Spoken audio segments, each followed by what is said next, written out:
Firstly, Maude, it's surprising that 22q11.2 deletion syndrome is the most common chromosomal microdeletion in humans, but little is known about the syndrome, especially in the public sense. Can you just briefly explain this highly varied syndrome? Yes, of course. Indeed, 22q11.2 deletion syndrome is a very frequent condition that can be associated with a wide range of manifestation. It can be associated with somatic condition, for example, heart malformation or malformation of the palate. For example, submucous cleft palate are very frequent in the syndrome. Behavioral manifestations are also quite common in the syndrome. The most frequent condition is cognitive difficulties or learning impairments. So, for example, the mean intellectual level is around 70, which means that approximately half of the patients are in the level of intellectual disability. The syndrome is also associated with a wide range of psychiatric manifestations. So, for example, a large proportion of the children, adolescents, and adults meet the criteria for an anxiety disorder, for example.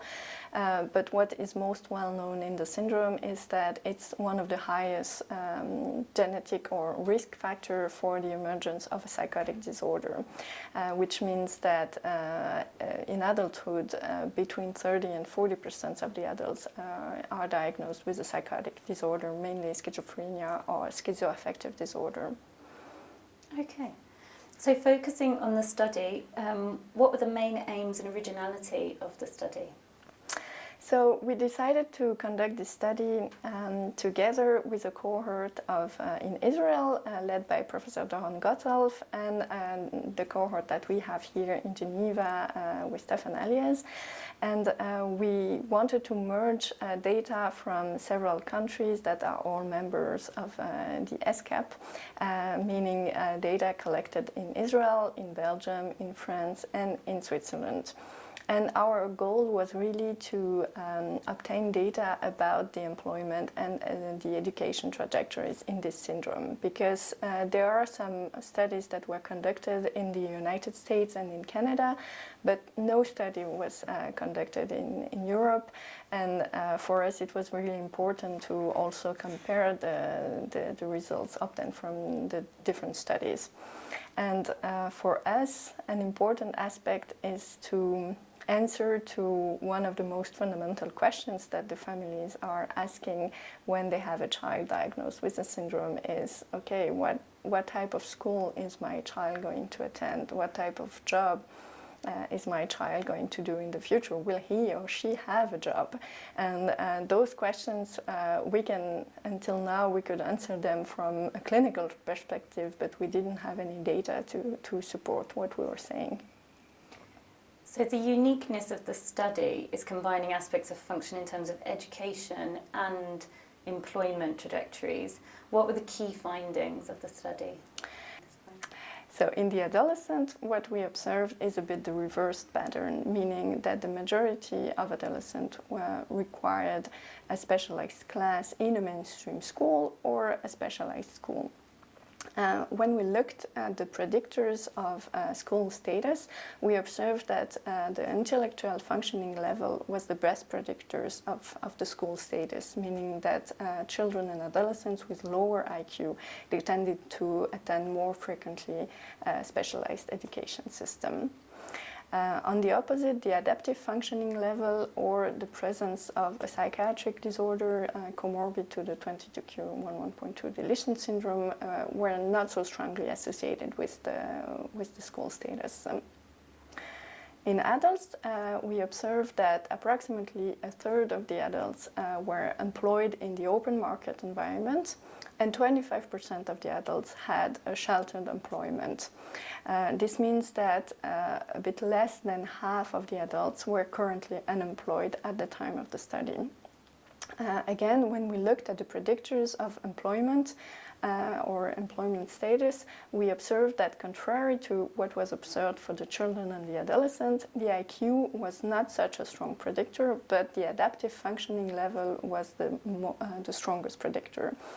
And what was striking to us is that, again, the presence of a comorbid psychiatric condition was not associated with the employment status.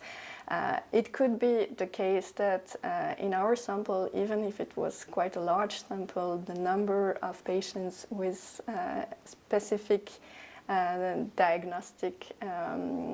meeting specific diagnostic criteria was not large enough to observe significant association with the employment. But this is something that we would like to look further in the future.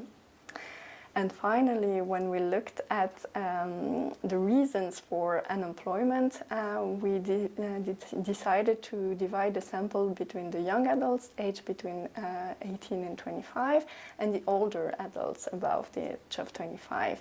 And we observed that the reasons for unemployment were very different between these two groups. In the young adult groups, the main reason for unemployment was that the young adult was still studying or still struggling to find a first job experience.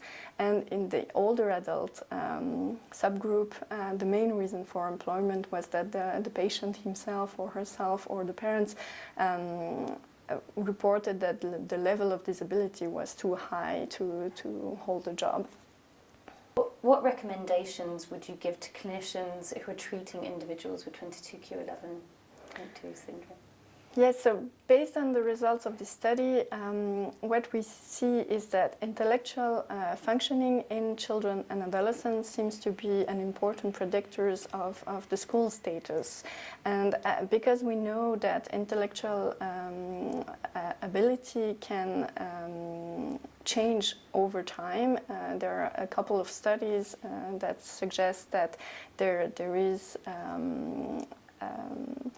that a subgroup of children can grow into deficit, meaning that they tend to reach a plateau in terms of their intellectual level more quickly than children with typically developing children.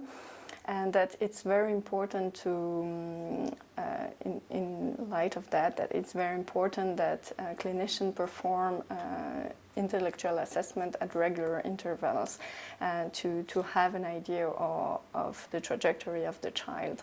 And especially if the clinician is seeing that the education project does not seem to be appropriate anymore, then it's very important to do another assessment to see whether the situation has changed in terms of intellectual functioning.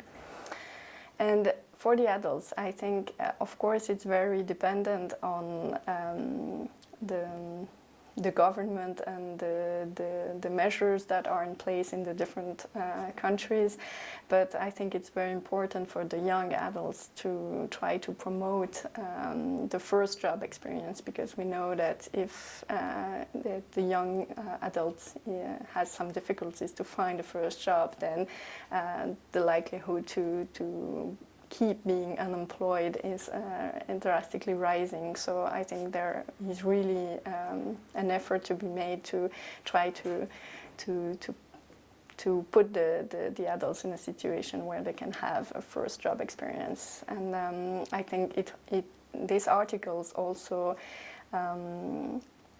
points to the importance of prevention, of preventing some aspect of the disability in the syndrome that could be prevented. For example, early diagnosis and treatment of comorbid psychiatric disorders that can also impact adaptive functioning, and we see that this seems to have an impact on employability. So I think prevention also in that regard is very important.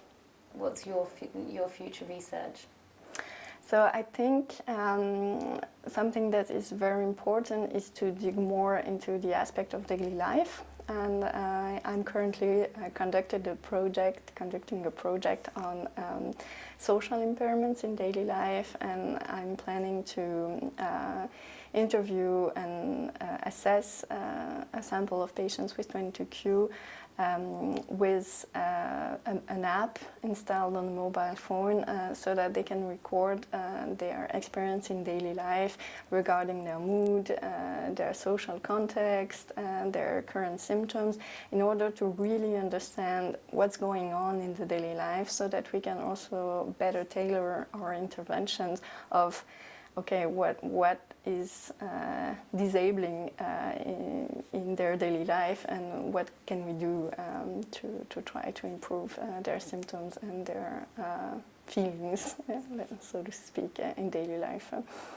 Fabulous. Thank you so much, Maude Schneider, to speak to ESCAP today on your paper in the ECAP journal. Thank you. Thank you.